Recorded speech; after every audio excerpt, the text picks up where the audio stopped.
Assalomu alaykum qadrdonlarim, asrlovchilar kuzatib boruvchilar. Master Chiska Carpax kimgadir tanish, kimgadir notanish. Ularni batafsil tushuntiramiz, borib olamiz shu manzillarni. Gilam sex bor bir yurtimizda. Sexda faoliyat yuritadigan qadrdon akamiz Shiris akamni oqibat qilib safarga borganlarida Ulug'bek sizga zo'r sovg'am bor, hadyam bor olib kelibdilar. Men to'g'risi buni ko'rib hozir hayron qoldim Shiris aka. Assalomu alaykum hammalarga. Ulug'bek akamni biz odamiylik nuqtai nazaridan, insoniylik nuqtai nazaridan juda qattiq hurmat qilamiz.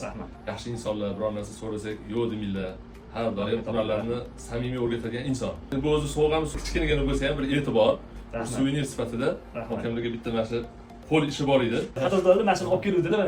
Men to'g'risi birinchi tushunmadim. Bu Poplovka suvenir deb o'yladim. Xo'p, ba'zi bir akalarimizga hattoki berdim savolni. Bu nima? Topinglarchi desam, Poplovka, suvenir Poplovkadan deyishdi. Yo'q, men Garri Potter bo'lmoqchiman dedim.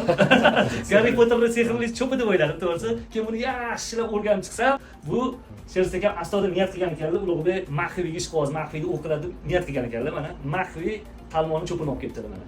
Baraka topga Xitoyliklar ham tinib tinchimaganlar, nima uzunlarni ijod qilishadi. 270lik maxfiy qalmonni cho'pini olib kelibdilar. Men uni shunda berishlari bilan qalbimda shunaqa bir mehr, shunaqa bir holat uyg'ondi. Akamga ham chiroyli bitta hadyam bor. O'sha hadyani berayotganimda Shiris aka sizga ham e'tibor berdim. Sir bo'lib tursin dedim. Hadyani o'zim shaxsan ishxonangizga olib borib, aka, ishxonangizda ham video qilamiz. Obunachilarimizga, bizning muxlislarimiz ko'rishadi.